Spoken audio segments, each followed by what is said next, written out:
বাংলা ইসলামী ছাত্র শিবিরকে অসংখ্য ধন্যবাদ জানাই। একটা চমৎকার আয়োজন তোমাদের জন্য করেছে। চাইনিজে একটা কথা বলেন যে তুমি যদি 1 বছরের ফলাফল চাও তাহলে তুমি মাছ চাষ করো, তুমি যদি 10 বছরের ফলাফল চাও তাহলে তুমি গাছ রোপণ করো, আর তুমি যদি 100 বছরের ফলাফল চাও তাহলে তুমি মানুষ চাষ করো। আজকে মানুষ চাষ করার জন্য যে চমৎকার আয়োজন করেছে, আমরা একটা করতালির মাধ্যমে তাদেরকে অভিবাদন জানাই। আমার মনে আছে 2008 সাল, আমি তখন ইন্টারে ভর্তি হই। এরকম একটা চমৎকার আয়োজন ছাত্র শিবিরের আয়োজন করেছিল, সেখানে আমার উপস্থিত হওয়ার সুযোগ হয়েছিল। সেখানে ঢাকা বিশ্ববিদ্যালয় থেকে একজন ভাই আসছিলেন।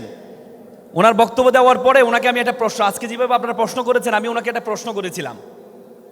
আমি প্রশ্ন করেছিলাম যে ভাইয়া, আমি ঢাকা বিশ্ববিদ্যালয়ে ভর্তি হতে চাই, আমি কিভাবে ভর্তি হতে পারবো?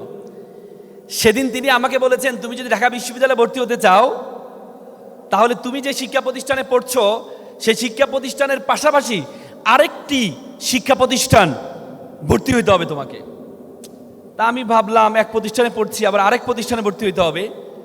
তো বললাম যে কি প্রতিষ্ঠান? বললো যে বাংলা ইসলামী ছাত্র শিবিরের মতো প্রতিষ্ঠানে তোমাকে ভর্তি হইতে হবে। সেদিন ওনার কথাটা আমার বিশ্বাসযোগ্য মনে হয় নাই, আমি বিশ্বাসও করিনি।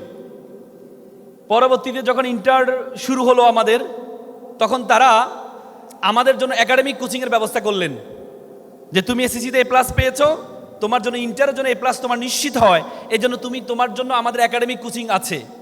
কোচিংয়ে ভর্তি হলাম, পরবর্তীতে ইন্টারে A+ পেলাম। পাওয়ার পর আমাকে জিজ্ঞেস করা হলো, তুমি কোথায় যেতে চাও? তুমি কি মেডিকেলে যেতে চাও নাকি ঢাকা বিশ্ববিদ্যালয়ে যেতে চাও? তখন আমি বললাম আমি ঢাকা বিশ্ববিদ্যালয়ে যেতে চাই। তাহলে বললো যে তোমার জন্য আমাদের ফোকাস অ্যাডমিশন কোচিং আছে, আর তুমি যদি মেডিকেলে যেতে চাও তোমার জন্য রেটিনা আছে।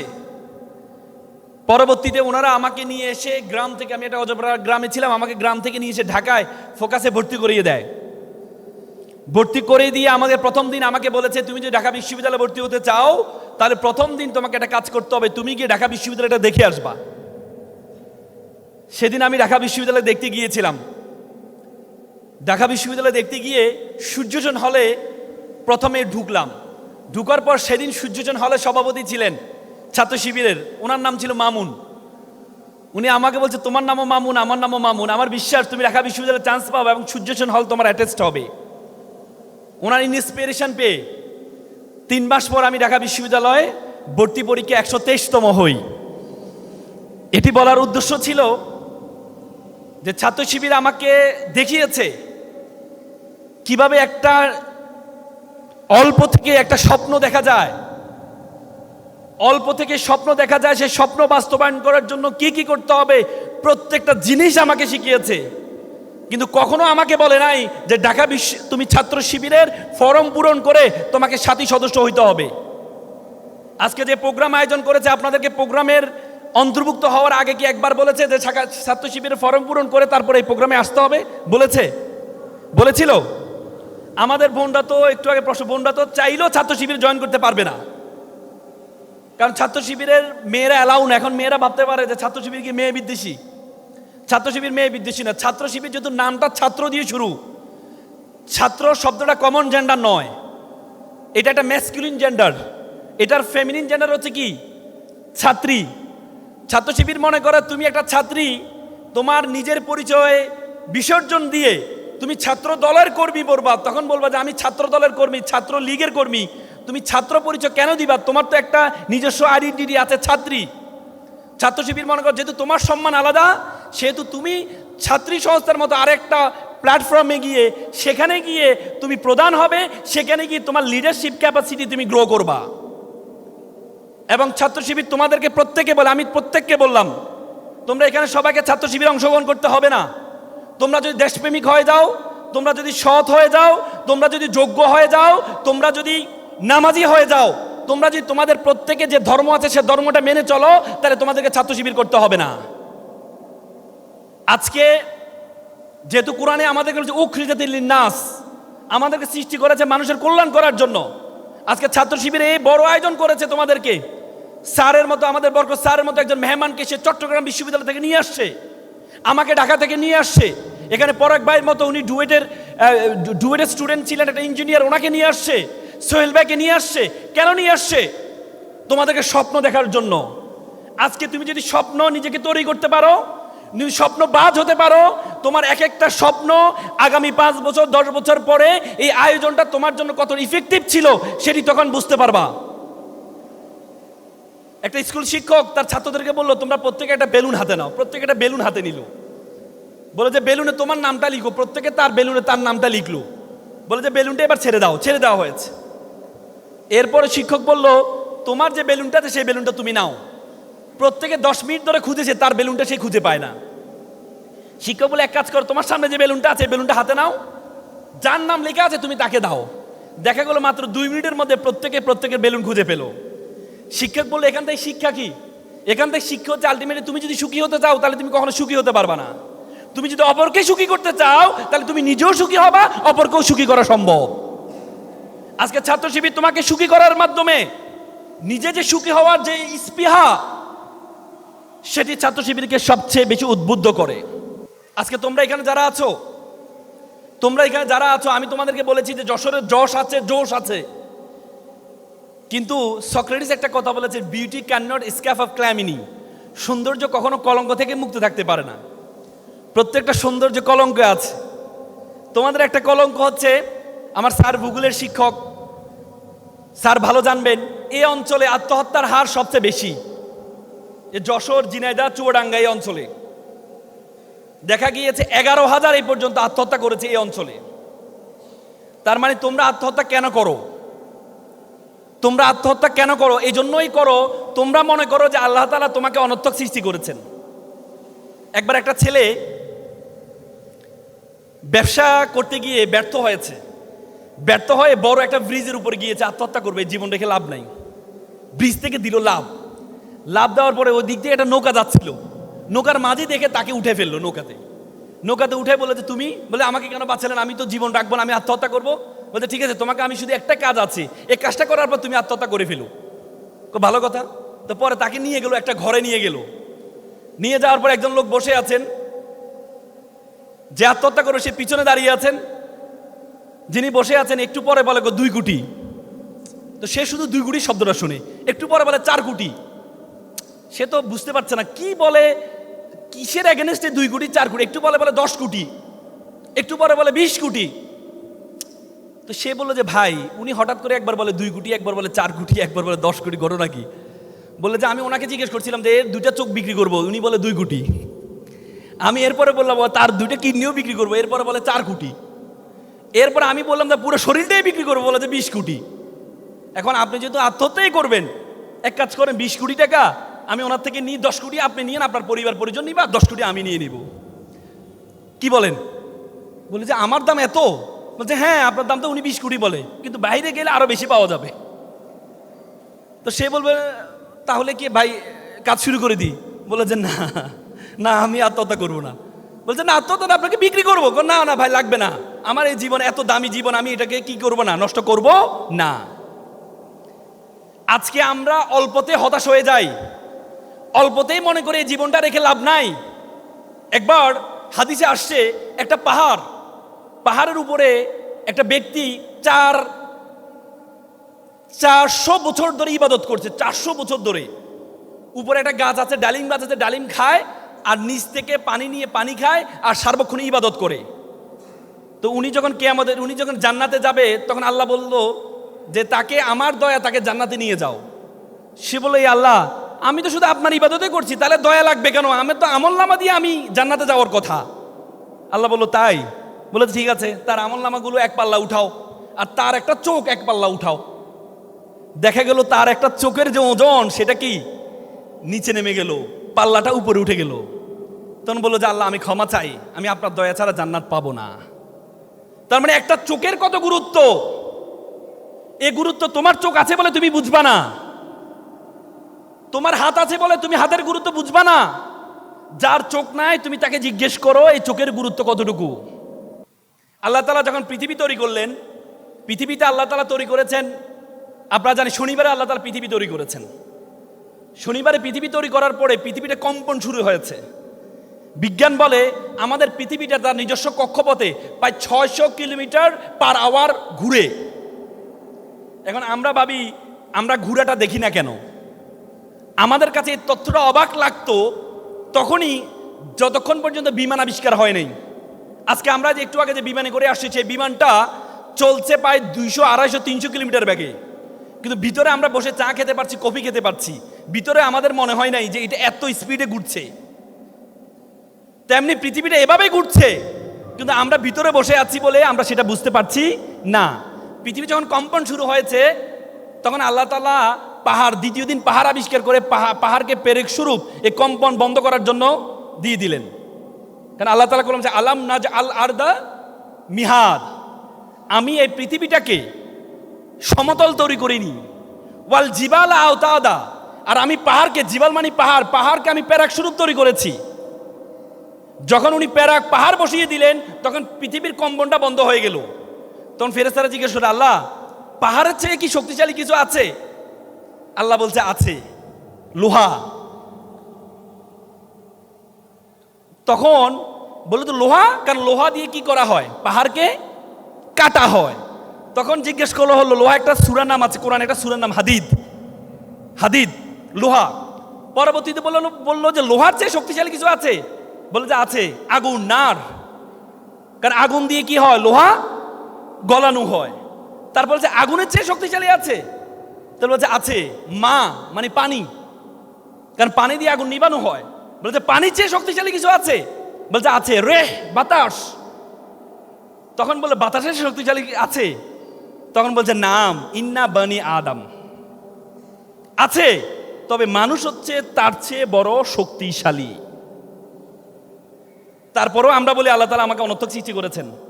আমরা উঠতে পারি না, কিন্তু বিমান আবিষ্কার করে বিমান দিয়ে আমরা উঠতে পারি। প্যারাসুট আবিষ্কার করে প্যারাসুট দিয়ে আমরা উঠতে পারি।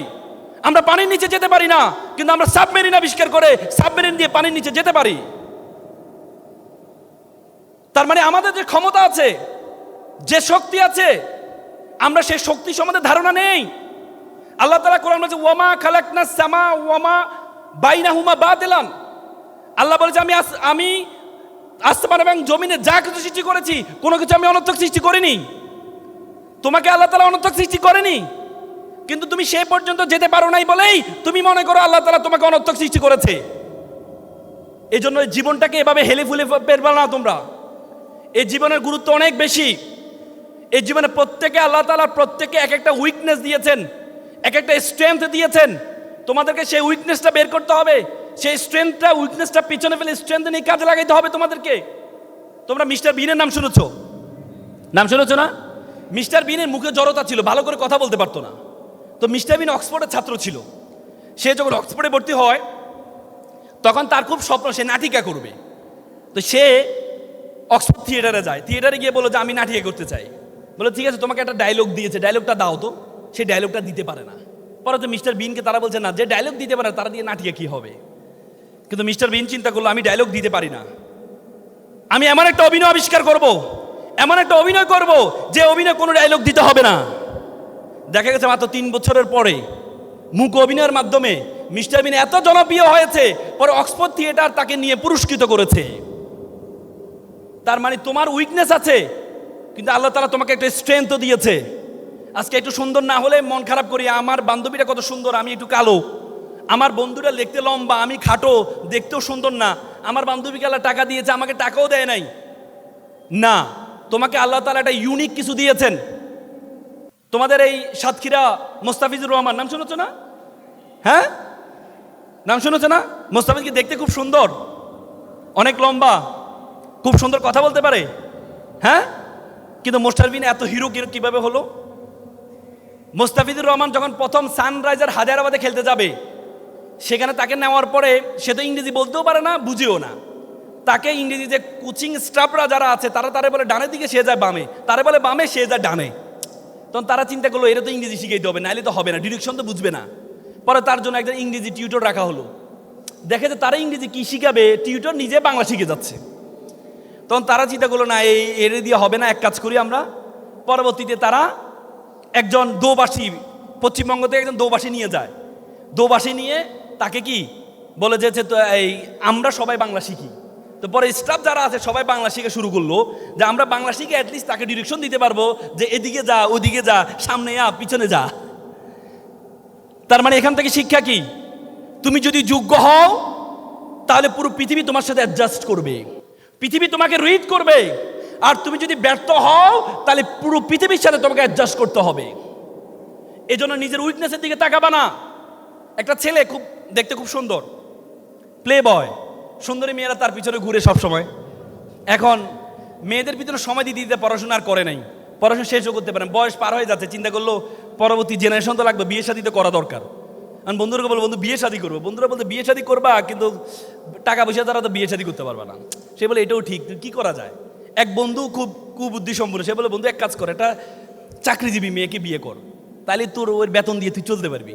সে বলতে ভালো কথা। তো পরে বন্ধুদেরকে বলে বন্ধু একটা মেয়ে পেয়েছি, মেয়ে দেখতে যাব। বন্ধুরা তো ভাবছে তার পিছনে সুন্দরী মেয়েরা ঘুরে, কত বড় সুন্দরী মেয়েকে সে বিয়ে করতে যাচ্ছে, এই বিশ্ব সুন্দরীকে একটু দেখা দরকার। বন্ধুরা ব্যাপক আয়োজন নিয়ে গেল, গিয়ে দেখেছে মেয়েটা কালো। বন্ধু মেয়ে তো কালো। যা বেটা, নদীর জল ঘোলা ভালো, জাতের মেয়ে কালো ভালো। একটু পরে দেখেন যে মেয়েটা টেডা। বন্ধু মেয়ে তো টেডা। যা বেটা, এটা লক্ষ্মী টেডা। মানে তার যতগুলো উইকনেস আছে, প্রত্যেকটা উইকনেস স্ট্রেংথে পরিণত হয়েছে কিসের কারণে? কিসের কারণে? তার যোগ্যতার কারণে। তার মানে আল্লাহ তাআলা তোমাকে উইকনেস দিয়েছেন, কিন্তু আল্লাহ তাআলা তোমাকে যোগ্যতা দিয়েছেন। সে যোগ্যতাটা তোমাকে নিশ্চিত করতে হবে, সে যোগ্যতাটা তোমাকে নিশ্চিত করতে হবে। সে যোগ্যতা যদি নিশ্চিত করতে না পারো, তাহলে তুমি মনে করবা আল্লাহ তাআলা তোমাকে অনর্থক সৃষ্টি করেছেন। এই পৃথিবী এত বিশাল পৃথিবী, এই বিশাল পৃথিবীর আয়তন কত জানো তোমরা? পৃথিবীর আয়তন কত জানো? আমাদের পৃথিবীর আয়তন কত? 52 কোটি বর্গ কিলোমিটার। কত কোটি? 52 কোটি বর্গ কিলোমিটার। এটা 195টি দেশ আছে, 7টি মহাদেশ আছে, 5টি মহাসাগর আছে। এই পৃথিবীটাকে আমরা যে সূর্যটা দেখতে পাই, সূর্যের মধ্যে ঢুকিয়ে দেওয়া হয়, তাহলে কতগুলো পৃথিবী ঢুকিয়ে দেওয়া সম্ভব জানো? 13 লক্ষ পৃথিবী ঢুকিয়ে দেওয়া সম্ভব। কত লক্ষ? কত লক্ষ? 13 লক্ষ। 13 লক্ষ পৃথিবী ঢুকিয়ে দেওয়া সম্ভব। আর সূর্য একটা নক্ষত্র, সূর্য একটা নক্ষত্র। বলে যে বিশ্বজগতে একটা নক্ষত্র আছে বেটেল জুয়েস। এই বেটেল জুয়েসের আয়তন কত জানো? সূর্য থেকে 33 কোটি গুণ বড়। চিন্তা করতে পারো, এক সূর্যের মধ্যে পৃথিবী ঢুকবে 13 লক্ষ, আর এই সূর্য থেকে 33 কোটি গুণ বড় আরেকটা নক্ষত্র আছে। এই বিশ্বজগতে যা কিছু আছে, আল্লাহ তাআলা তোমাকে আমাকে বলছে আশরাফুল মাকলুকাত, আমরা সৃষ্টির সেরা জীব। আল্লাহ বলছে কুনতুম খায়রা উম্মাত, you are the noblest nation, you are the best nation. আল্লাহ বলেছে আমি এই বিশ্বজগতে যা কিছু আছে সবকিছু আমি তোমার জন্য সৃষ্টি করেছি। আল্লাহ কোরআনে বলেছে হুয়াল্লাযী খলাকালাকুম মা ফিল আরদি জামিয়া, আমি এই আসমান এবং জমিনে যা কিছু আছে সবকিছু আমি তোমার জন্য সৃষ্টি করেছি। আর তোমাকে আমি কেন সৃষ্টি করেছি জানো? তোমাকে আমি কেন সৃষ্টি করেছি জানো? ওয়ামা খলাকতুল জিন্না ওয়াল ইনসা ইল্লা লিয়াবুদুন, I created everything for you and you are created only worship of almighty. আল্লাহ তোমাকে আমাকে সৃষ্টি করেছে শুধু ইবাদত করার জন্য। ইবাদত, আমরা ইবাদতের ডেফিনিশনে জানি না। আমরা মনে করি শুধু নামাজ পড়া ইবাদত, রোজা রাখা ইবাদত, কিন্তু জ্ঞান অর্জন করা যে একটা বড় ইবাদত, সেই ইবাদত সম্বন্ধে আমাদের ধারণা নেই। আল্লাহ তাআলা কোরআন নামাজের কথা কোরআনে 82 বার বলেছেন, 82 জায়গায় জ্ঞান অর্জন করার কথা বলেছেন। ইসলামের প্রথম স্লোগান আল্লাহু আকবার নয়, ইসলামের প্রথম স্লোগান ছিল ইকরা, পড়ো। পড়ো, পড়ার জন্য বলেছেন। আল্লাহ রাসূলকে প্রথম যে উপদেশ দিয়েছেন পড়ো। আল্লাহ তাআলা কোরআনে বলেছেন হাল ইয়াস্তাবিল্লাযীনা ইয়ালামুনা ওয়াল্লাযীনা লা ইয়ালামুন, who knows and who doesn't know all are not same. যে জানে, যে জানে না, সে সমান নয়, সমান নয়। এজন্য তোমাদেরকে নলেজ গ্যাদার করতে হবে, প্রচুর পরিমাণে পড়তে হবে। আজকে তোমরা এখানে তোমাদের মধ্যে একটা হীনমন্যতা তোমরা সবসময় ভোগো, যে আমরা একটা পলিটেকনিক্যালে পড়ি, বিএসসি ইঞ্জিনিয়াররা আছেন, তারা তো বড় বড় চাকরিগুলো নিয়ে নেয়, আমার দ্বারা কি কিছু হবে? এই একটা চিন্তা তোমাদের মধ্যে, একটা হীনমন্যতায় তোমরা থাকো। একবার একটা ঈগলের ডিম একজনের লোকে চুরি করে নিয়ে এসে মুরগির খোয়ারে রেখে দিল। তো মুরগির খোয়ারে রাখার পর মুরগি তা দিল, তা দেওয়ার পর কি বের হয়েছে জানো? ঈগলের বাচ্চাই হলো। তো মুরগির বাচ্চা ঈগলের বাচ্চা একসাথে হাঁটে। তো তখন ঈগলের বাচ্চা উপরে দেখেছে কিছু পাখি উড়ে যায়। সে বলতে ইস, আমি যদি উঠতে পারতাম, তখন বলে যে তুমি উড়বা, মুরগির বাচ্চা বলে না বেটা উড়া আমাদের কাজ না, আমাদের কাজ হচ্ছে হাঁটা, উড়া আমাদের কাজ না। তো সে তাদের না না শুনতে শুনতে সে আর উড়ার চেষ্টা করে না। কিছুদিন হাঁটতে হাঁটতে ঈগলের বাচ্চাদের সাথে তার দেখা হয়। ঈগলের বাচ্চারা উড়ে, এ তো হাঁটে, বলছে উড়ো, না না না উড়া তো আমার কাজ না। আরে বেটা উড়ো, বেটা উড়া তোমার কাজ। পরেতে সে ইন্সপিরেশন পেয়ে কি করে উড়া শুরু করে দেয়। সে উঠতে উঠতে গিয়ে পরে মুরগির বাচ্চাদের সাথে দেখা হয়। বলে যে দেখো তোমরা সবসময় আমাকে বলেছো আমার দ্বারা কিছু হবে না, আমার দ্বারা কিছু হবে না, আমার মাথার মধ্যে ঢুকে আছে আমার দ্বারা কিছু হবে না, আমি উঠতে পারবো না, কিন্তু আমি যখন ইন্সপিরেশন পেয়েছি উড়া শুরু করে দিয়েছি। আজকে তোমরা যারা এখানে ইঞ্জিনিয়ার আছো, ইঞ্জিনিয়ার হবা, তোমরা চাকরির পিছনে দৌড়াবা না।